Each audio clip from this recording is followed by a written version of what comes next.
In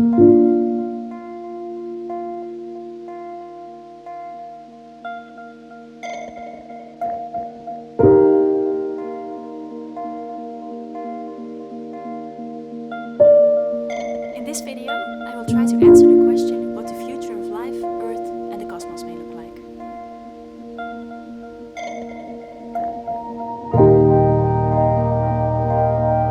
I would like to reflect briefly on why I included videos about the future in a history course. Many of my colleagues and I have noticed that after a journey through big history, students really want to know how the story will continue.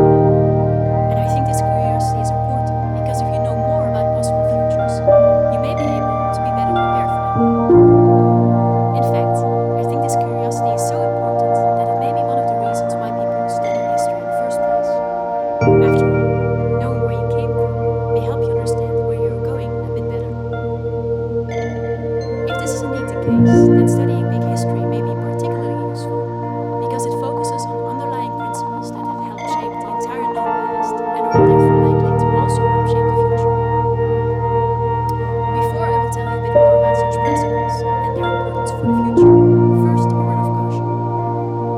The future, obviously, is not just influenced by these principles, but also by known unknowns and unknown unknowns. Known unknowns are things we know could happen in the future, such as a comet or asteroid impact. We just don't know if, when, or where they will happen. Unknown unknowns are things that could happen that we're currently unaware of. To give you an example, 100 years ago, the developments of MOOCs like this one would probably have been such an unknown unknown. In the rest of the video, I will tell you a bit more about known unknowns, but I obviously cannot tell you anything about unknown unknowns. I can only mention that they might impact the future in ways we currently cannot even imagine yet. So, what known unknowns may influence the future of life and our planet? Some known unknowns are things that happened in the past and might happen again. Examples of such things are volcanic events, such as basalt floods that have been associated with a number of mass extinctions in the past, and the eruption of supervolcanoes, such as the Toba eruption in Indonesia, that may have nearly led to the extinction of our own species some 70,000 years ago. And I already mentioned comets or asteroid impacts that have periodically contributed to extinctions, most notably the extinction of the dinosaurs 65 million years ago. These things might happen again. In fact, we are pretty sure that a basalt flood or supervolcano eruption will happen again, and we even have some candidates, such as for instance the Yellowstone supervolcano. We just don't know when and where these things will happen. Likewise, we are also pretty sure a giant comet or asteroid will hit the Earth again someday, even though we are currently unaware of any that will come dangerously close to us in the foreseeable future.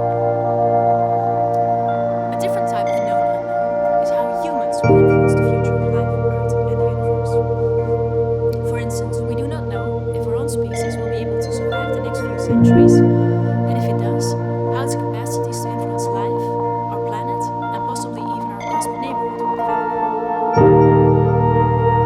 Compared to these known unknowns, we are a bit more certain about how the underlying principles, the underlying patterns that we've been able to discern in big history may help shape the future. We have seen that in big history, complexity can arise when energy flows through matter within certain Goldilocks conditions. So we could wonder what will happen to the matter and energy flows and the Goldilocks conditions required for life, Earth, and the cosmos. Most life forms get their energy, directly or indirectly, from the sun, and that star will continue to shine for another 5 billion years. In fact, its luminosity will increase by about 10% every billion year. So in principle, there should be enough energy to sustain life for the next 5 billion years. There's a problem though. The increase in luminosity will lead to a deterioration of the Goldilocks conditions required for life. For instance, it will lead to an increase of the weathering of rocks. This process will remove carbon dioxide from the atmosphere up to the point where, some 900 million years from now, there is too little left to sustain photosynthesis. This will mean the end of plants and algae, and eventually also the animals and fungi that eat plant and algae. That is, if the increase in solar luminosity doesn't lead to temperatures lethal for all but the simplest forms of life first. This may happen from about 1.5 billion years from now.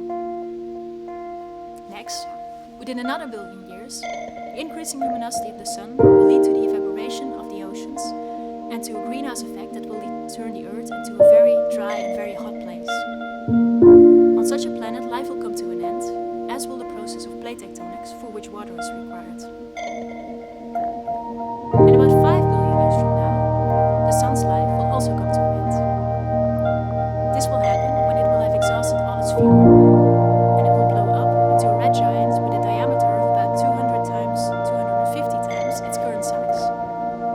In the process, it might either swallow or scorch the Earth, and eventually it will blow away its outer shell and will remain as a white dwarf that will slowly cool.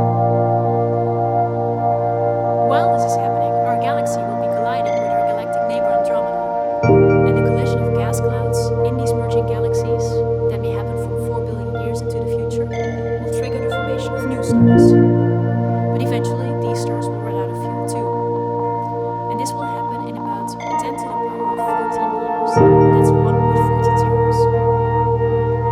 After that, there will be no stars left to power the complexity as we know it today. The universe will be dark and empty, and it will grow even darker and emptier. This will be the case because scientists now think that the universe will continue to expand forever. It simply doesn't contain enough matter to lead to gravitational effects strong enough to counter the accelerated expansion of the universe.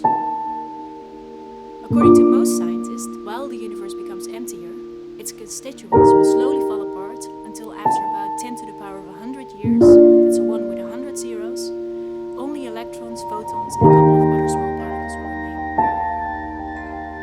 This means that for most of its life, our universe will be a rather boring place. But when you think about it, it also means that we're currently living in a very special time, when dense energy flows through matter, power a great variety of complexity, wherever the Goldilocks conditions permit it. So, in a way, we're actually very privileged to be able to witness our universe in what is, in fact, its most exuberant and most creative phase.